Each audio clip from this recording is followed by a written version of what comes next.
বানপানী সমস্যাক লৈ চামতাত সজাগতা সভা নলবাৰী জিলাৰ পশ্চিম নলবাৰী ৰাজচক্ৰ বিষয়াৰ উদ্যোগত চামতা ৰূপকোঁৱৰ কলা পৰিষদৰ প্ৰেক্ষাগৃহত বানপানীৰ সমস্যাক লৈ এখন বিশেষ সজাগতা সভা অনুষ্ঠিত হয়। উক্ত ৰাজচক্ৰৰ অন্তৰ্গত গাঁও প্ৰধানসকলক লৈ আলোচনা কৰা সজাগতা সভাত আদৰণি ভাষণ প্ৰদান কৰে পশ্চিম নলবাৰী ৰাজচক্ৰৰ বিষয়া ডক্টৰ প্ৰিয়ংকা কাশ্যপে। বিশিষ্ট অতিথি হিচাপে উপস্থিত থাকে নলবাৰী জিলা আয়ুক্ত বৰ্ণালী ডেকাই। ভাষণ প্ৰসংগত দুৰ্যোগ প্ৰশমক সম্পৰ্কত ৰাজ্যৰ ভিতৰতে পশ্চিম নলবাৰী গাঁও প্ৰধানসকলৰ মাজত প্ৰথমখন সজাগতা সভা অনুষ্ঠিত কৰে। প্ৰথমখন সজাগতা সভা অনুষ্ঠিত কৰা হয় বুলি মত পোষণ কৰে। লগতে তেখেতে ইয়াকো কয় যে ৰেমল ধুমুহা আৰু বানপানীয়ে কোনো কাৰণতে যাতে ৰাইজক ক্ষতিগ্ৰস্ত কৰিব নোৱাৰে তাৰ বাবে বাৰিষাৰ আৰম্ভণিতে গাঁও প্ৰধানসকলে ৰাইজক সহায় কৰিবলৈ সাজু হৈ থাকিবলৈ আহ্বান জনায়। কাৰণ ৰাইজক সহায় কৰাৰ লগতে বানপানীৰ সৈতে মোকাবিলা কৰিবলৈ নলবাৰী জিলা প্ৰশাসন সাজু হৈ আছে।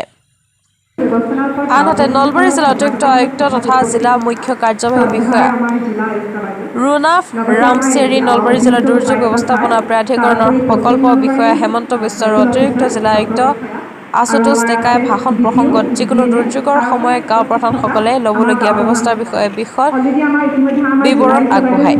গাঁও প্ৰধানসকলক ৰাইজক সহায় কৰাৰ বাবে উক্ত বিষয়াসকলে যি গঠনমূলক পৰামৰ্শ আগবঢ়ালে তাৰ বাবে তেখেতসকললৈ কৃতজ্ঞতা জ্ঞাপন কৰি দুৰ্যোগৰ সময়ত ৰাইজৰ মাজত সজাগতা অনাৰ বাবে যথোপৰ্ণাস্তি চেষ্টা কৰিম বুলি প্ৰতিশ্ৰুতি দিয়ে গাঁও প্ৰধান সন্থাৰ সভাপতি চন্দন শৰ্মা আৰু সদস্য প্ৰাঞ্জল বৰ্মনে। সজাগতা সভাৰ প্ৰতিটো কাৰ্যসূচীৰ লগতে সম্বৰ্ধনা অনুষ্ঠানটোৰ আঁতৰে গাঁও প্ৰধান অতুল ভূঞা আৰু ভৱেশ দত্তই। নলবাৰীৰ পৰা কেমেৰা পাৰ্চন সোণাবেদৰ সৈতে ৰফিউল ইছলামৰ ৰিপৰ্ট, নিভাজ অসম লাইভ।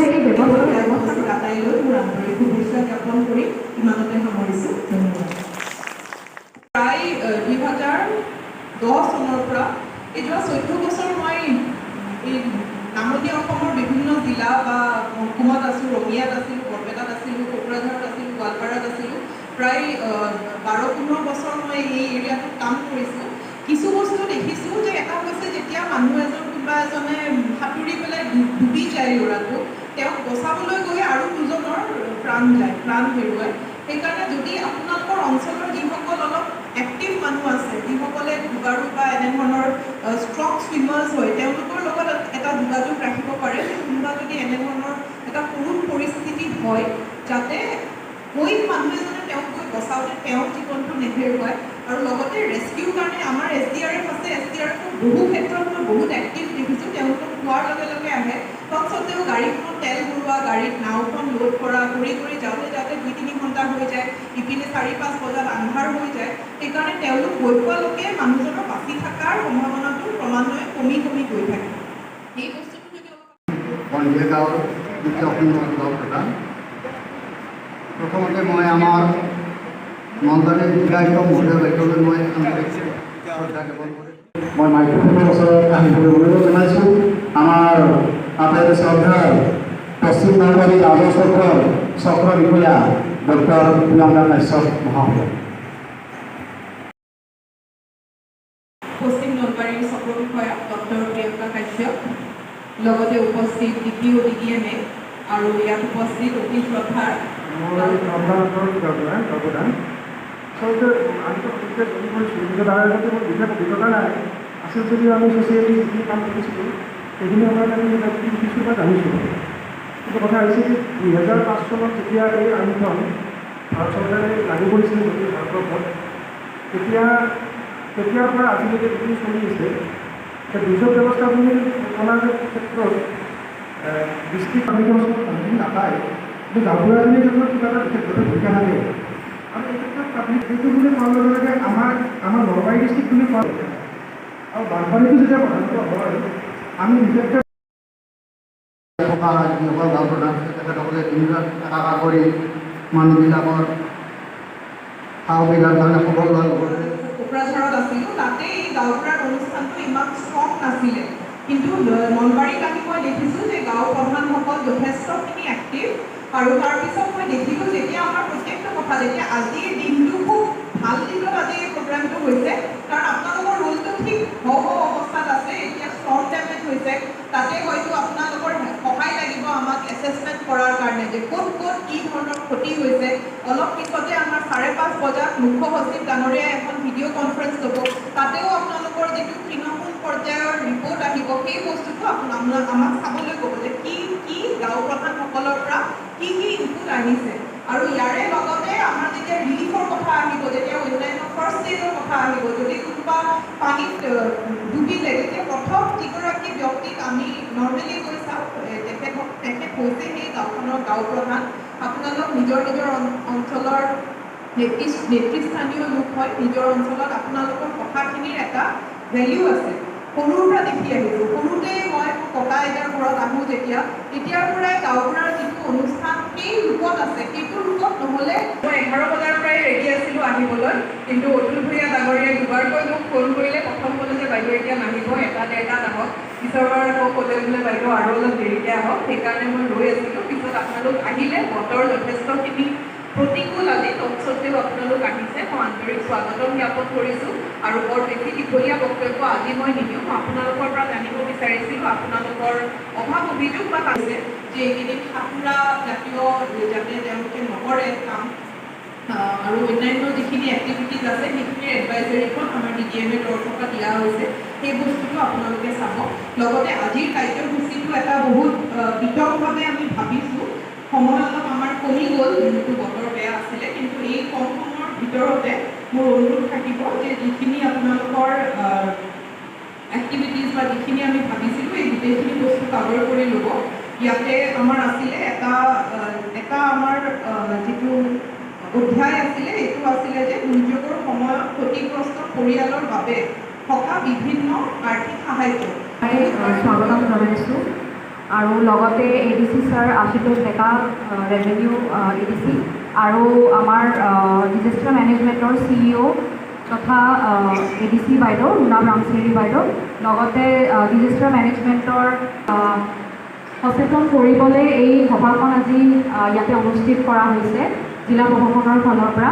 আৰু সেইবাবে মই আমাৰ ৰেচপেক্টেড DC মেডামক বহুত ধন্যবাদ আৰু কৃতজ্ঞতা আছে। আপোনালোকৰ পৰা চমুকৈ দুগৰাকীৰ পৰা মানে আপোনালোকৰ ধৰক অভিজ্ঞতাখিনি বা কিবা যদি আপোনালোকৰ ছাজেশ্যন আছে আমাৰ প্ৰশাসনৰ তৰফৰ পৰাই হওক বা DDMAৰ ফালৰ পৰা হওক, সেইখিনি শুনিবলৈ বিচাৰিম দুগৰাকীৰ পৰা। আপোনালোকৰ কথাখিনি শুনাৰ পিছত মই সভাৰ উদ্দেশ্যটো সেইমতেই ব্যাখ্যা কৰিম। মই অনুৰোধ জনাম দুগৰাকীক যে আহি পেলাই চমুকৈ আপোনালোক নলবাৰী চক্ৰৰ উদ্যোগত আৰু আমাৰ গাঁও প্ৰধান ভূঞা ডাঙৰীয়া আছে আৰু গাঁও প্ৰধান সন্থাৰ যিসকল বিষয়ববীয়া আছে, আপোনালোকৰ উদ্যোগত আপোনালোকৰ আগভাগত প্ৰথমবাৰৰ বাবে আমাৰ এই প্ৰগ্ৰেমটো সমগ্ৰ অসমতে লোৱা হৈছিলে যে যিসকল গাঁও প্ৰধান আছে আমাৰ চক্ৰটো পশ্চিম নলবাৰী চাৰ্কলত, যদি আমাৰ প্ৰশাসনৰ পৰা কিবা যদি আমাক নিৰ্দেশ আছে আমি সেই নিৰ্দেশসমূহ পালন কৰাৰ কাৰণে আমি বাধ্য হ'ম। বিশেষ নকওঁ এইখিনি ভাষণ সামৰণি কৰিছোঁ।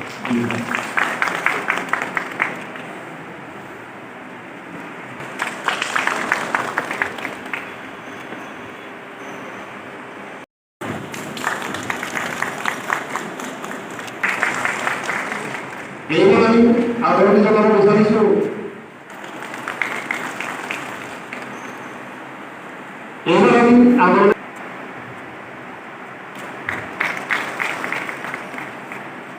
আদৰণি অনুষ্ঠানটি আমি ইয়াতে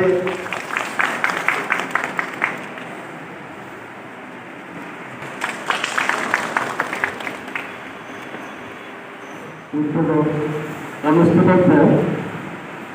দুৰ্যোগ ব্যৱস্থাপনাৰ ওপৰত গাঁও প্ৰধানসকলৰ এই সজাগতামূলক সভাত উপস্থিত আমাৰ আটাইৰে শ্ৰদ্ধা সন্মানীয় শ্ৰীযুতা বৰপন ডেকা বাইদেউ, শ্ৰদ্ধা বিষয়া ডক্টৰ আমাৰ মাজত উপস্থিত থকা ৰামচিয়াৰী মহাশয়া, জিলা প্ৰকল্প বিষয়া আদি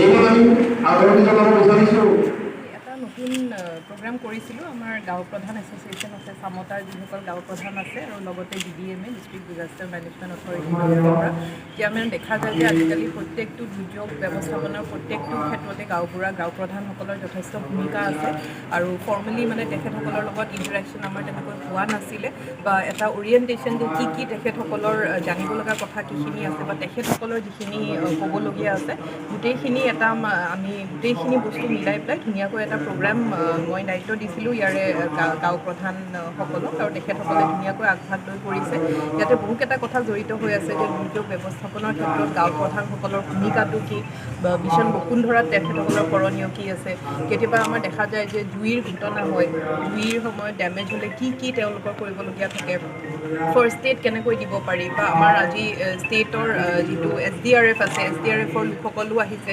তেখেতসকলে যে কেতিয়াবা পানীত ডুবি গ'লে কি ইমিডিয়েট ৰেছপন্সটো কি হ'ব লাগে লগতে ধৰক অন্যান্য বহুখিনি ডেভেলপমেণ্টৰ কাম কাজ থাকে এই আটাইখিনিৰ বিষয়ে আমাৰ ৰিচ'ৰ্চ পাৰ্চনসকল আজি আহিছে আৰু তেখেতসকলে গাঁও প্ৰধানসকলক এই বিষয়ে এতিয়া প্ৰগ্ৰামটো চলি আছে যদি বানপানী আহি আছে বানপানী বুলি ক'লে পশ্চিম নলবাৰীত বহুতখিনি ক্ষতিগ্ৰস্ত হয় এই বানপানী প্ৰতিৰোধৰ কাৰণে কেনেধৰণৰ বানপানী প্ৰতিৰোধৰ কাৰণে এডভাইজৰী আমাৰ দিয়া হৈছে সেইখিনি মই শ্বেয়াৰ কৰি দিম আৰু ইতিমধ্যে আমাৰ ফিল্ড অফিচাৰ আছে আমাৰ চতৰ বিষয়া আছে আৰু মেজিষ্ট্ৰেটসকল আছে তেওঁলোককো কোৱা হৈছে যে জাগাই ঘূৰি থাকিবলৈ আৰু আজিও হয়তো আমাৰ টিমছবিলাক আপোনালোকে দেখিছে যে ষ্টৰ্ম ডেমেজ ক'ৰবাত হৈছে যদি সেই গোটেইখিনি বস্তু তেওঁলোকে লৈ আছে আৰু ৰাইজক মই অনুৰোধ জনাম যে যিহেতু পানীৰ লেভেলবোৰ বাঢ়ি আহিছে মানে সাধাৰণতে এনে সময়তে দেখা যায় যে যিবিলাক আমাৰ ড্ৰাউনিং ডেথ কেছ হয় তে ছুইমিঙৰ যিবিলাক এক্টিভিটিজ আছে যে যিকোনো কাৰণতে পানীত সাঁতুৰিব বা এনেধৰণৰ কাম এইকেইদিন নকৰিব যেতিয়ালৈ পানীৰ লেভেলটো আকৌ এটা নৰ্মেল হৈ নাহে